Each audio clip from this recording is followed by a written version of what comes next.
Bonjour à tous, je m'appelle Alain, j'espère que vous allez bien. Bienvenue sur Alpa14, la chaîne des tutos gratuits. Aujourd'hui dans cette vidéo, je vais m'adresser aux grands débutants, aux personnes qui veulent faire un site internet, qui ont entendu parler de WordPress, mais qui ne savent pas vraiment comment cela fonctionne ni comment procéder. C'est peut-être vous d'ailleurs qui me regardez, alors ne bougez pas, ce tutoriel est pour vous, car je vais passer en revue 7 choses à faire et à savoir pour bien débuter avec WordPress. Merci à tous pour votre fidélité et vos messages sympas. La chaîne monte, c'est cool. N'oubliez pas de vous abonner si ce n'est pas déjà fait, de liker la vidéo si vous l'aimez et de cliquer sur la cloche pour être averti des nouveautés. Et surtout, merci de regarder jusqu'au bout, c'est important pour la chaîne. Allez, c'est parti pour ce tuto WordPress, 7 choses à faire et à savoir pour bien débuter.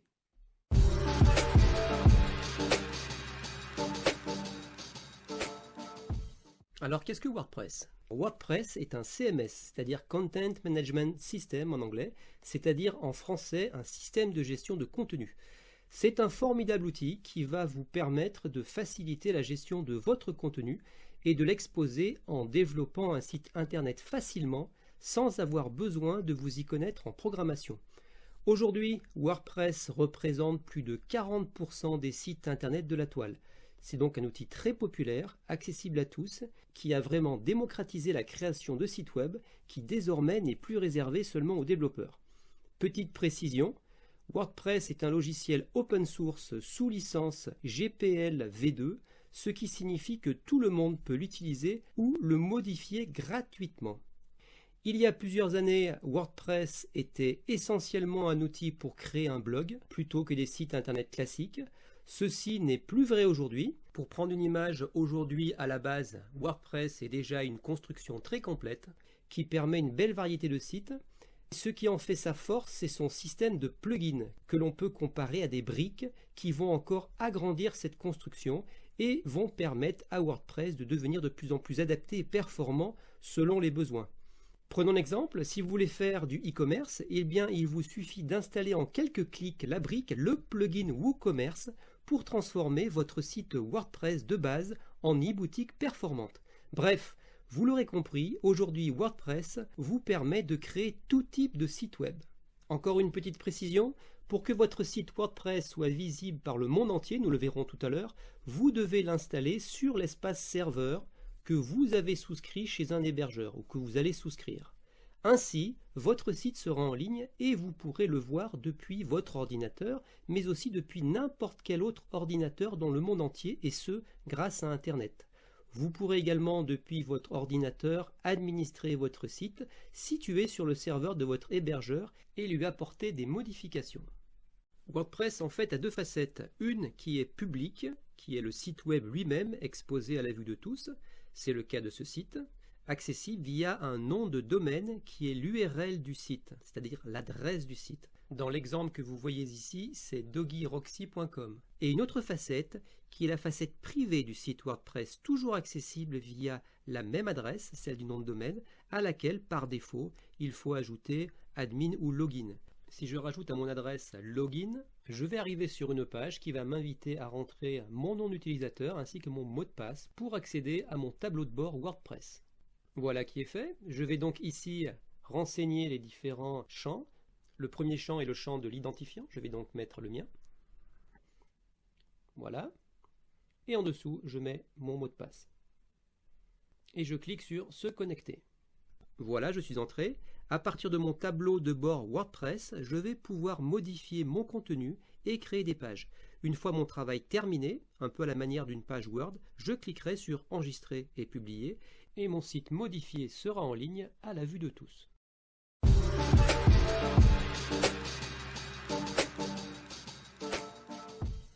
Alors, quand on a un peu entendu parler de WordPress et que l'on souhaite faire son site web, on fait quelques recherches et on tombe la plupart du temps sur deux sites, wordpress.com et wordpress.org.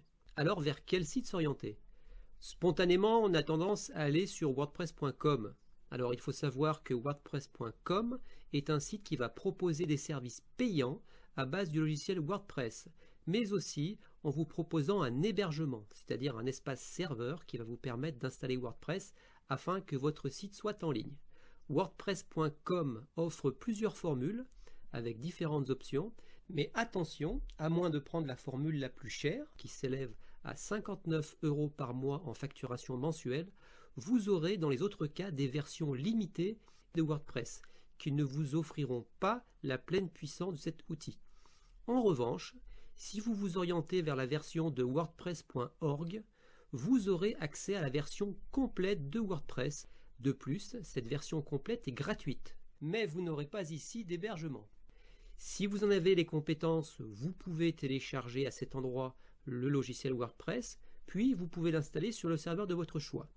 Mais ce qui est bien plus simple de faire, c'est de souscrire à un abonnement chez un hébergeur qui vous offrira une installation en automatique de la version complète de WordPress, celle de chez wordpress.org. Et à option équivalente, ce sera une solution bien moins chère que celle de chez wordpress.com. Bref, en conclusion, si vous voulez vraiment posséder votre site web, wordpress.org est vraiment la meilleure des solutions. C'est ce que nous allons voir dans le point suivant.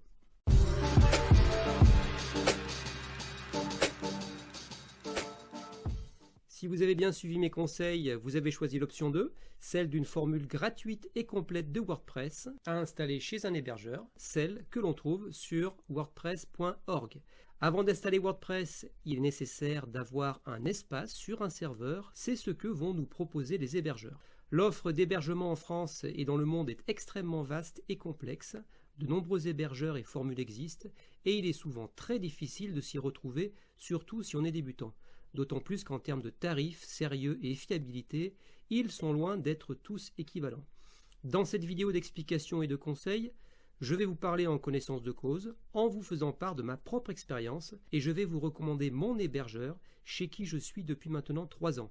Il s'agit de la société française O2Switch, que je connais très bien et qui me donne entièrement satisfaction au quotidien. Ils ont une offre unique à 5 € hors taxe par mois en illimité, très performante, avec un nom de domaine au choix compris. Je vous rappelle que le nom de domaine, c'est l'adresse à laquelle vous pourrez trouver votre site. Par exemple, ça pourrait être monsite.fr ou monsite.com.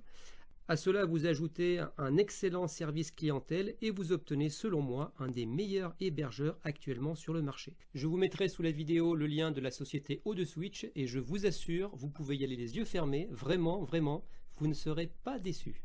Une fois que vous aurez complété votre formulaire d'inscription et choisi votre nom de domaine, vous recevrez un email avec un lien vous donnant accès à votre cPanel, qui est une interface serveur qui vous permettra d'installer WordPress en quelques clics et ce, de manière complètement automatisée. À ce sujet, je vous recommande de regarder ma vidéo sur ma chaîne YouTube où je vous guide pas à pas dans votre inscription chez O2Switch et dans l'installation de votre site WordPress. N'ayez crainte, il suffit d'observer et de vous laisser guider. Je vais très doucement et vous allez y arriver sans aucun problème. Je mettrai également le lien de ce tutoriel O2Switch sous cette vidéo.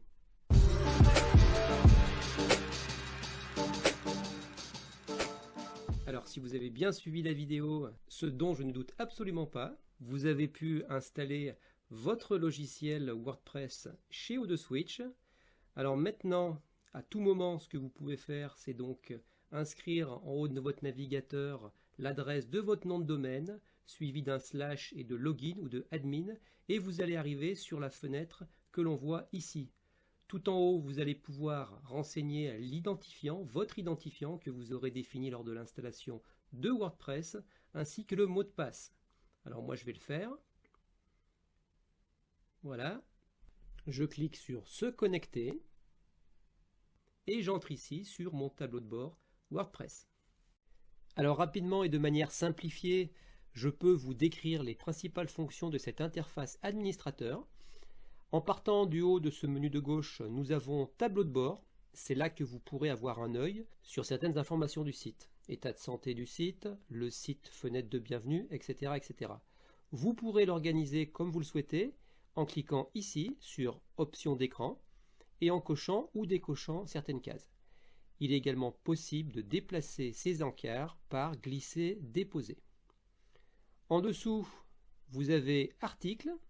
C'est ici que vous écrirez des articles destinés à alimenter un blog, si vous décidez par hasard d'en créer un. Je vous rappelle qu'un blog, c'est une page, un journal qui vous permet de publier des posts, c'est-à-dire des articles, avec du texte, des photos ou des vidéos, de façon souvent assez régulière. Et si vous le souhaitez, vos lecteurs pourront réagir en écrivant un commentaire. Si vous ne souhaitez pas réaliser un blog, pas de souci, cette section restera telle qu'elle est, c'est-à-dire inutilisée. En dessous, nous avons Médias avec la médiathèque. C'est ici que seront consignées toutes les images, fichiers audio et éventuellement vidéos qui serviront à la création et l'illustration de votre site. Vous pourrez les importer depuis votre ordinateur en cliquant sur Ajouter. En dessous, vous avez Pages. C'est à partir de là que vous nommerez et créerez les pages de votre site. Nous voyons ici que 2 pages d'exemple ont été créées automatiquement par l'installation de WordPress. En dessous, nous avons Commentaires. C'est à cet endroit qu'apparaîtront les commentaires laissés par les lecteurs sous les articles de votre blog. Vous pourrez ainsi choisir de les valider ou pas. Si vous les validez, ils apparaîtront au bas de la page de votre article de blog. Puis, en dessous, nous avons Apparence. Dans cette partie Apparence, je souhaitais vous parler de 2 choses. Tout d'abord, le thème WordPress et ensuite le menu. Alors le thème WordPress va gérer l'affichage de vos contenus via un template, c'est-à-dire un gabarit. Pour schématiser, le thème va définir comment sont affichées les différentes parties et quelles sont les options disponibles pour votre page. Alors, il y a dans une page l'entête, appelée Header, qui contiendra en général le logo, le menu. Il y a également le corps de la page avec le contenu principal. Il y a parfois la barre latérale qui est présente dans les blogs ou les sites de e-commerce. Et enfin, on retrouve au bas le pied de page appelé footer avec le menu de bas de page et les liens légaux, comme les mentions légales, politiques de confidentialité, etc. Le thème, en fait, sera la colonne vertébrale de votre site. Il va configurer son apparence et sa structure. Pour faire simple, vous pourrez trouver 3 types de thèmes. En cliquant sur Ajouter, on peut en voir davantage disponibles. Vous avez des thèmes gratuits, ils sont nombreux, mais il faut faire attention car certains d'entre eux sont de qualité médiocre. Il y a aussi des thèmes appelés freemium. Le thème est gratuit, mais dispose d'une version payante avec plus d'options qui permettent d'étendre les fonctionnalités du thème. Il y en a beaucoup dans cette page. Et enfin, il existe aussi des thèmes premium. Il s'agit de thèmes payants, ils ne sont pas présents dans cette galerie WordPress, mais il est possible d'en acheter via des sites dédiés. Un des plus connus est le site de ThemeForest qui regroupe des milliers de thèmes premium. Pour installer un thème, rien de plus simple. S'il est dans la galerie, il suffit de cliquer sur Installer puis Activer.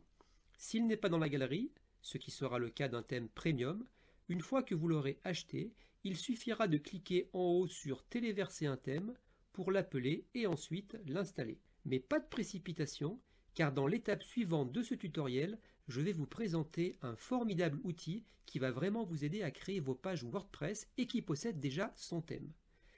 Toujours dans Apparence, je voulais aussi vous parler de menu. C'est ici que vous allez pouvoir définir et créer votre menu en choisissant les pages qui paraîtront et en définissant leur ordre.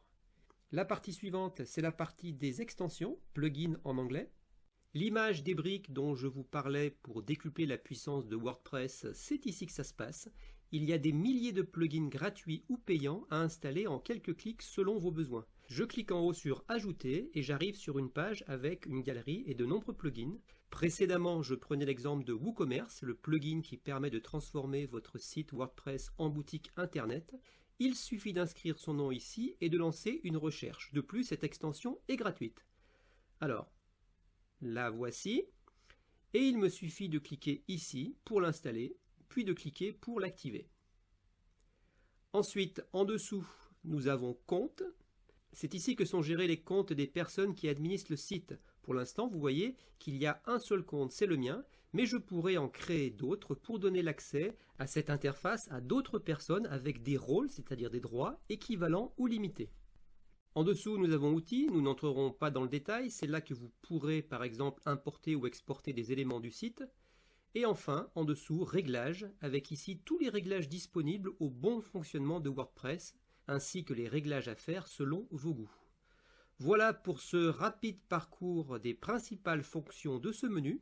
Alors maintenant, ce que nous allons faire, je vais vous montrer dans l'état actuel de WordPress, c'est-à-dire sans aucun ajout, sans aucun plugin, quel est l'outil disponible pour créer une page et pour l'éditer.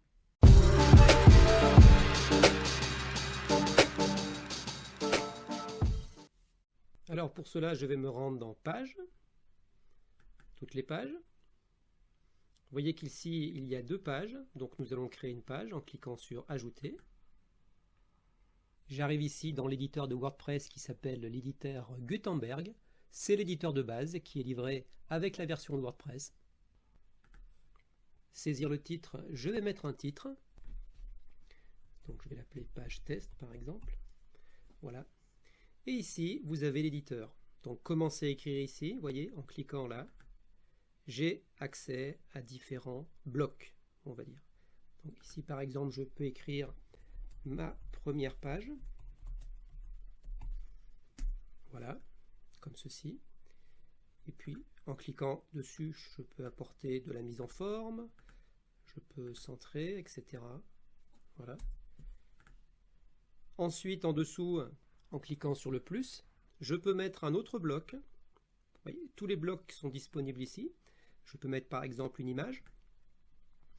Donc l'image, je vais cliquer sur téléverser, puisque ma médiathèque est vide. Vous voyez, ça c'est mon ordinateur, donc je clique et je vais appeler cette image-ci. La voici insérée, donc juste en dessous. Et ainsi de suite, je peux ajouter un autre bloc en dessous. Voilà. Si je fais tout parcourir, vous allez voir, tous les blocs se mettent ici et je peux choisir le bloc que je veux pour construire ma page. Ici, j'ai un onglet composition avec des blocs contenant des dispositions et des mises en forme déjà prêtes. Par exemple, si je prends ce bloc-ci, regardez, voilà, il va se placer en dessous, ou plutôt il s'est placé en dessus puisque j'avais mon curseur. Voilà. Ce bloc étant positionné, il ne me reste plus qu'à échanger le contenu avec le mien. Donc je peux mettre mon image et à la place du texte, je peux mettre mon texte. Alors, en cliquant ici sur la petite flèche, je peux descendre le bloc. Vous voyez, là, il s'est mis tout en bas. Et au-dessus, j'ai ma photo. Voilà. Donc c'est ce principe de bloc que j'empile quelque part sur ma page et je progresse ainsi pour construire et designer ma page.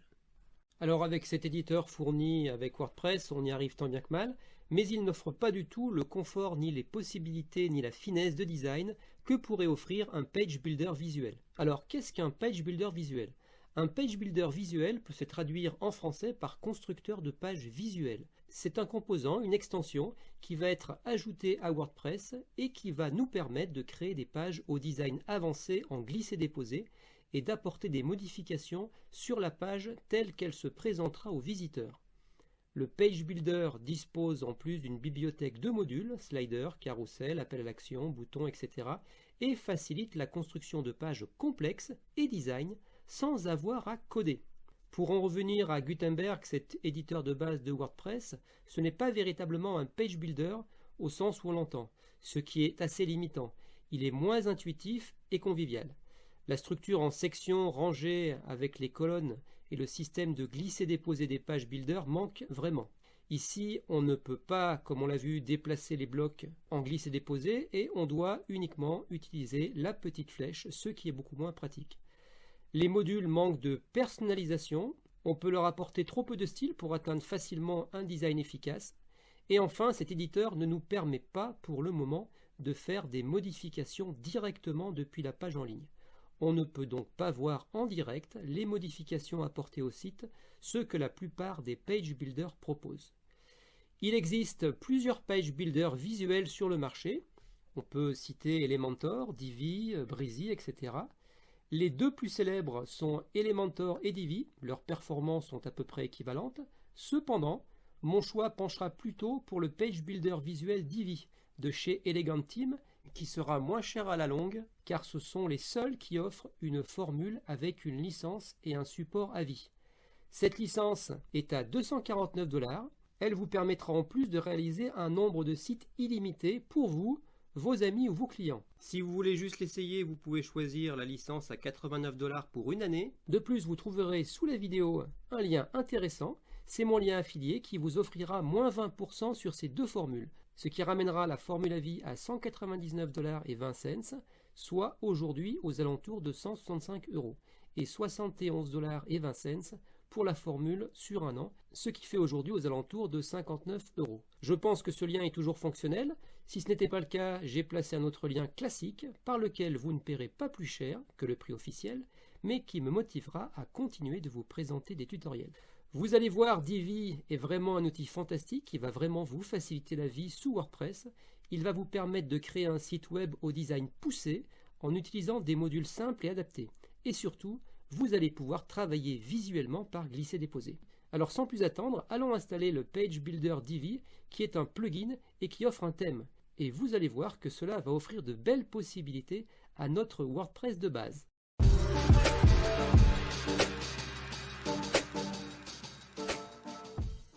Je vais maintenant me rendre chez Eleganteam, les créateurs du Page Builder Divi. Voilà. J'ai donc acheté moi-même Divi et son Page Builder. Je suis donc client. Voici mon espace membre. Et donc à partir de là, je peux télécharger Divi. Alors vous voyez ici qu'il y a deux formules téléchargeables. Soit vous chargez le Divi Builder, le plugin, cet outil qui va vous permettre de construire des pages facilement et visuellement, ou alors vous téléchargez ce même produit, c'est-à-dire ce plugin, ce thème builder, mais cette fois-ci avec le thème Divi. Nous, pour l'instant, nous n'avons pas choisi de thème pour notre site. Nous allons donc choisir la formule tout en un, All-in-One WordPress Theme and Visual Page Builder, qui va comprendre le thème et le Visual Builder. Je clique sur Download the Divi Theme, ici, donc télécharger le thème Divi. Voilà. Et vous voyez qu'en bas à gauche, il vient d'être téléchargé. Alors maintenant, je retourne dans mon WordPress. Et pour installer Divi, ça va être assez simple. Vu que ici, là, ça va être le thème qui comprend le Page Builder. Je vais aller ici dans Apparence, dans Thème. Et je vais installer ce thème. Ce thème, je l'ai téléchargé. Il n'apparaît donc pas ici, c'est un thème premium on va dire. Il faut donc l'appeler en cliquant sur le bouton Ajouter. Je vais cliquer ici sur Téléverser un thème. Puis je vais l'appeler depuis mon disque dur. Je vais cliquer sur Choisir un téléchargement. Le voici, il est ici, le fichier divi.zip. Je clique, je l'ouvre, le voici et maintenant je clique sur Installer maintenant. Ça prend quelques instants en général. Et voici, mon thème a bien été installé. Installation du thème à partir du fichier zip téléversé.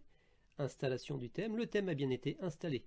Donc ici, il ne me reste plus qu'à l'activer, puisqu'une fois que vous l'avez téléchargé, il faut absolument toujours activer. Voilà. Et vous allez voir que dans la marge à gauche, va apparaître le thème Divi, le plugin Divi. Je parle de plugin et je dis thème parce qu'effectivement là on a le thème et le plugin constitué par ce Page Builder. Alors vous voyez maintenant que dans Apparence, thème, il est bien apparu, il est ici. Et ici aussi, nous avons dans la marge Divi avec toutes les options du Page Visual Builder. Alors nous allons aller sur Options du thème, qui est le tableau de bord on va dire de Divi. Et ici, il y a un premier réglage à faire qui est un réglage important. C'est un réglage pour les mises à jour. Je clique sur l'onglet Mise à jour. Alors à cet endroit-là, nous allons pouvoir insérer la clé API. Alors la clé API, c'est une clé qui va vous permettre de communiquer entre vous et les serveurs d'Eleganteam afin de pouvoir obtenir automatiquement les mises à jour dès qu'elles arrivent. Donc elles vous seront proposées dans votre tableau de bord WordPress et il suffira de cliquer pour mettre à jour votre Divi. Les nouveautés et les mises à jour sont fréquentes, donc c'est vraiment important de faire cela. Pour avoir cette clé API, il faut que je retourne dans mon compte chez Eleganteam. Et ici, vous voyez, je vais cliquer sur Username and API Key, utilisateur et clé API. Voilà. Ici, c'est à cet endroit que vous allez pouvoir générer autant de clés API que vous voulez. Tout à l'heure, je vous disais que Divi était très avantageux par rapport à la concurrence parce que vous pouvez générer, vous pouvez créer autant de sites que vous voulez, une infinité pour vous, pour vos amis, pour vos clients. Et à chaque fois que vous générerez un site, ce sera ici que vous viendrez prendre une nouvelle clé API spécifique pour le site pour que les mises à jour soient faites. Et ceci est à vie. Donc c'est vraiment quelque chose d'intéressant, surtout si vous prenez la formule avec la licence à vie. Donc je vais descendre. Voilà. Je clique sur le bouton Generate New API Key pour générer une nouvelle clé API. Voilà. Donc là, la clé API a été générée. Je vais mettre un nom pour me souvenir. Donc je peux l'appeler tuto WordPress. Voilà. Je clique ici, copie, la clé API est copiée. Je reviens dans mon WordPress. Tout en haut, dans nom d'utilisateur, je vais mettre le nom de mon compte utilisateur chez Elegant Team. Et en dessous, je vais coller la clé API. Et je fais sauvegarder. Voilà, le petit check vert apparaît qui me signifie que tout est bon. À noter qu'en dessous, vous avez un bouton Rollback to the previous version. C'était si à tout hasard, il y avait un problème lors de cette mise à jour, vous pourriez revenir vers la version précédente sans aucun problème. Un autre réglage qui peut être fait, qui se situe dans l'onglet Général, c'est le réglage de la palette de couleurs. C'est bien de la définir tout de suite, car cette palette, à chaque fois que vous allez créer une page ou ouvrir un module, nous le verrons tout à l'heure, cette palette va apparaître et ainsi vous pourrez retrouver vos couleurs que vous avez définies dès le début et ça vous fera gagner pas mal de temps. Pour définir vos couleurs, c'est assez simple, vous cliquez sur chacune des pastilles et dans le nuancier, vous choisissez la couleur qui vous convient. Voilà, maintenant nous allons pouvoir aller créer une première page et je vais vous montrer un petit peu quelles sont les bases de Divi, qu'est-ce qu'il faut connaître quand vous commencez à créer votre site.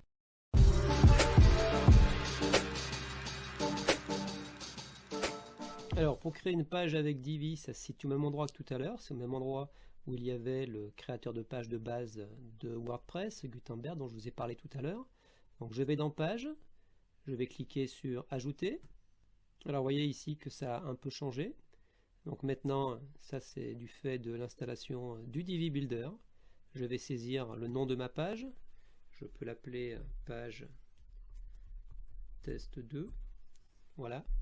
Et ici, nous allons utiliser le Divi Builder.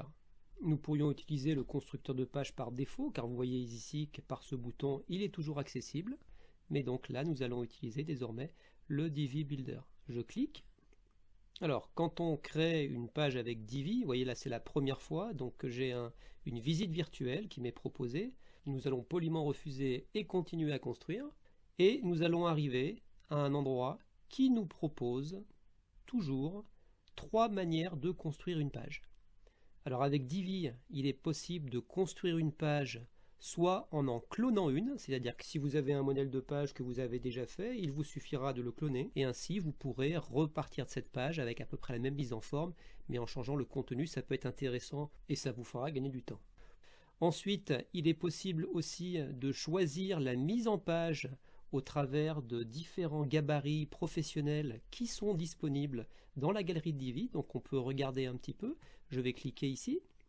Donc regardez, ici apparaissent toutes sortes de mises en page, voyez, qui sont professionnelles. Donc je peux choisir celle que je veux. Par exemple, si je prends celle-ci, voyez, j'ai toutes ces mises en page qui sont prêtes et je peux en choisir une.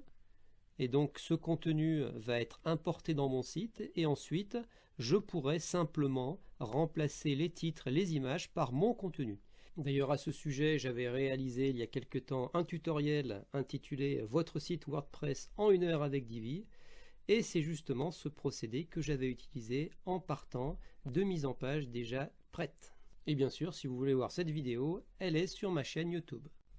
Alors nous, dans notre exercice, nous allons choisir construire à partir de zéro. Et c'est cette solution que nous allons choisir. Nous allons partir d'une page complètement vierge et je vais vous expliquer comment est structurée la page avec le Divi Builder. Je clique donc sur commencer à construire. Nous y voici. Avant de commencer à placer quelques éléments, il faut que vous compreniez comment est structurée une page. Alors tout d'abord, nous avons ce long encadré bleu qui traverse toute la page. Cet élément est appelé section. Dans chaque section, en cliquant sur le petit disque vert avec le plus, vous allez pouvoir insérer un autre élément appelé rangée. C'est cet encadré vert. C'est un peu comme un tableau de positionnement. Dans chaque rangée, en cliquant sur le petit disque gris foncé, vous allez pouvoir placer un module. Modules qui vont peu à peu constituer votre page. Alors voyez qu'ici, de nombreux modules au design avancé sont prêts à être insérés en cliquant simplement dessus. Alors vous avez le module accordéon, appel à l'action, barre latérale, bascule, bloc, bouton, etc., etc. Alors on constate que la section, la rangée et le module sont imbriqués. C'est un peu le jeu des poupées russes. Pour ajouter une nouvelle section, il suffit de se placer sous la section supérieure et de cliquer sur le petit disque bleu avec un plus.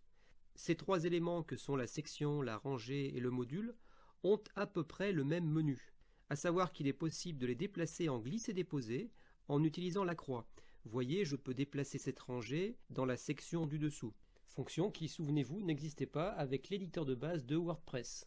En cliquant sur l'engrenage, vous accédez au réglage de l'élément, ici de la rangée. Les deux petits rectangles superposés permettent de dupliquer l'élément. Voilà. Vous l'aurez deviné, la poubelle sert à effacer l'élément. Voilà. Cette fonction-ci, la petite icône avec des colonnes, est propre au menu de la rangée et va servir à définir le nombre de colonnes souhaitées et leur positionnement afin de pouvoir y insérer plusieurs modules. Vous voyez par exemple ici je peux choisir un positionnement à 3 colonnes.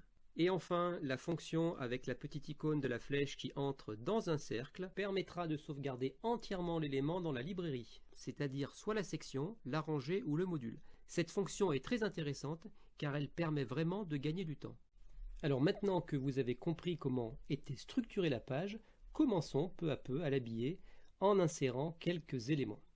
Alors, dans cette première section, ce que je vais faire, c'est que je vais insérer une image de fond. Ainsi, cette section pourra nous servir de bannière. Alors pour cela, je vais aller en haut, je vais cliquer sur l'engrenage dans les réglages de la section.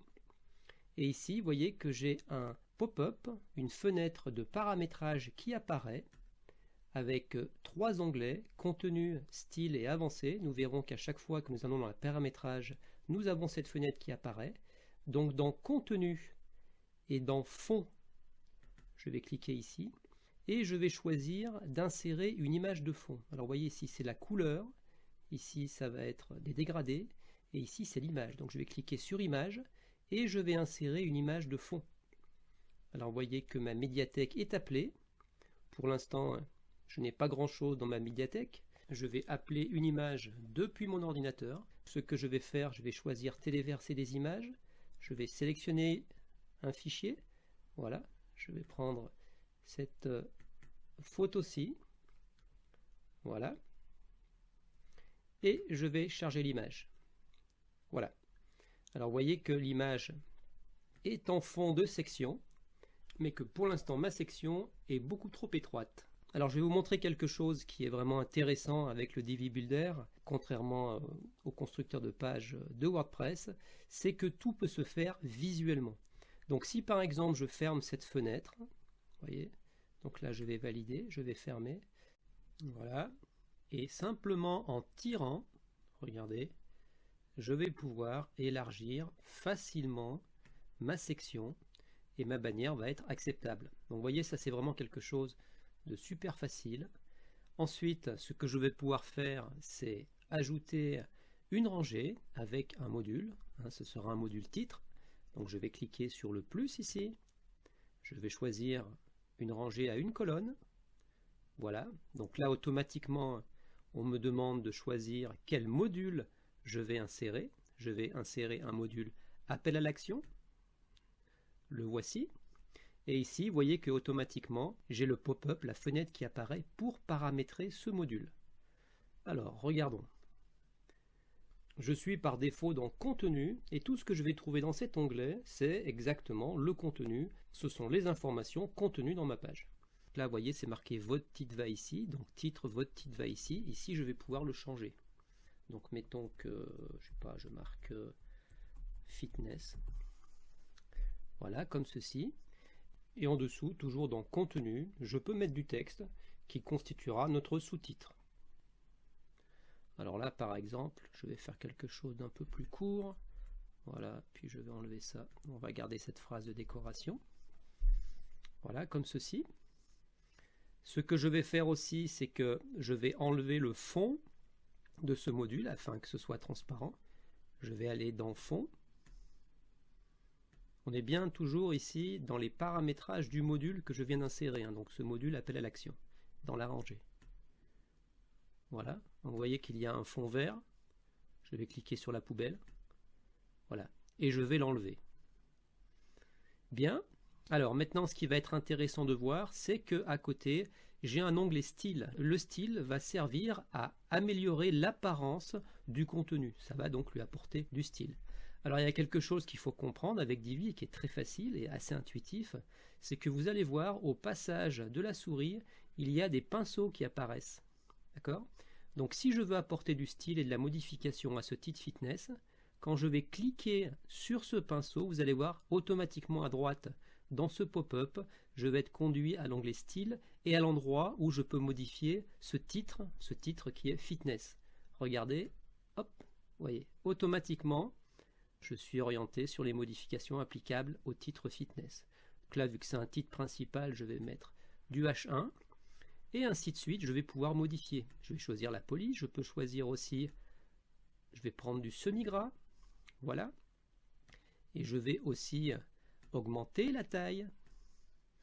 On constate ici que toutes les modifications qui se font avec le Divi Builder sont directement visibles sur la page.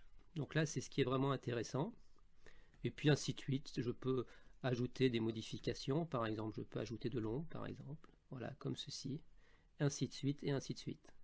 Et donc, quand je suis satisfait, ce que je fais, c'est que je valide. Voilà. Alors, ce qui est également possible de faire, plutôt que d'ouvrir directement le paramétrage du module, ce que je peux faire, c'est que je peux aussi intervenir directement. Vous voyez, par exemple ici, je peux ajouter des lettres directement. Donc voilà, c'est cela, un éditeur visuel, on peut intervenir directement sur la page telle qu'elle apparaît pour le visiteur. Voilà. Donc ensuite, si disons que cette bannière est acceptable, je peux en dessous ajouter, donc je l'avais déjà fait, une autre section, et je peux ajouter d'autres modules. Alors par exemple, dans cette première colonne, je vais ajouter un module. Je vais choisir le module résumé, qui me semble-t-il est ici. Alors le module résumé est sympa pour une première page, car il permet de présenter une image ou une icône, et avec en dessous un texte. Alors le contenu, toujours pareil, vous voyez, on ouvre un module, on a cette fenêtre qui apparaît. Donc contenu, je vais mettre le contenu qui convient bien. Donc ici, je pourrais mettre mon titre. Mettons que je mette titre. Voilà. Et puis en dessous, bon, il y a le contenu qui est le texte. Voilà. Ici, je vais pouvoir mettre aussi une image. Voilà. Je peux choisir une icône, par exemple, à la place d'une image. Donc vous voyez, donc si je fais utiliser les icônes, j'ai plusieurs icônes qui apparaissent. Donc là, il suffit d'en choisir une. Par exemple, je peux prendre, qu'est-ce que je pourrais prendre qui irait bien avec... voilà, bon, mettons que si je prends cette icône-ci, vous voyez, elle apparaît. Maintenant, mon contenu est entré, je vais aller dans l'onglet style et je vais l'embellir en lui apportant donc du style. Je peux le faire directement depuis cet onglet en choisissant la bonne rubrique, mais je peux me souvenir aussi qu'il y a ces petits pinceaux qui vont m'y conduire directement. Donc si je clique sur le pinceau de l'icône, je vais être conduit au style de l'icône. Regardez bien. Et voilà. Ici, je vais pouvoir modifier la couleur de l'icône. Je vais prendre de l'orange. Voilà. Et puis pour ce qui est de l'icône, je vais en rester là. Je vais aller apporter du style au titre. Je clique sur le pinceau du titre. Voilà. Je vais choisir du H2 puisque c'est un titre secondaire. Je vais me mettre aussi en gras. Je vais descendre en dessous. Je vais centrer. Voilà. Alignement du texte. Centrer. Et dans titre taille du texte, je vais augmenter la taille à 29 pixels. Voilà, je suis satisfait et je sauvegarde. Voilà qui est fait. Alors, quand on regarde ce menu de la rangée, c'est le même finalement que le menu du module. Alors, on retrouve cette petite icône pour dupliquer, c'est ce que je vais faire. Donc je vais dupliquer ce module, voici, il est en dessous. Et là, en prenant la croix, par simple glisser-déposer, je vais le placer dans la colonne à côté. Vous voyez, c'est ça, Divi, tout en glisser-déposer et de manière complètement visuelle. Alors, je vais faire la même chose pour la colonne de droite, mais je vais vous montrer un petit truc. En cliquant sur les 3 petits points, je vais pouvoir carrément copier le module. Voilà. Et si je me mets ici sur le plus, avec le bouton droit, je clique et je vais coller le module.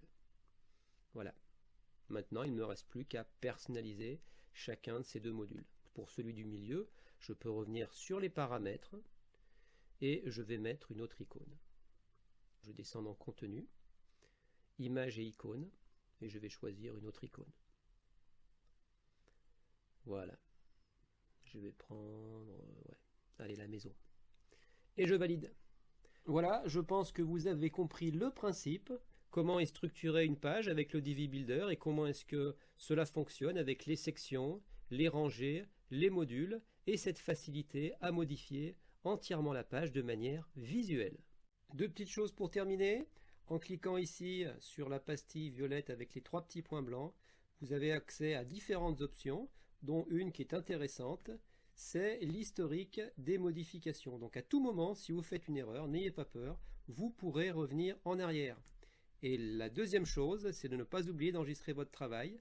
Si vous cliquez sur enregistrer le brouillon, votre page ne sera pas en ligne et restera à l'état de projet. Par contre, si vous cliquez sur publier, elle sera enregistrée, mais aussi elle sera en ligne à la vue de tout le monde.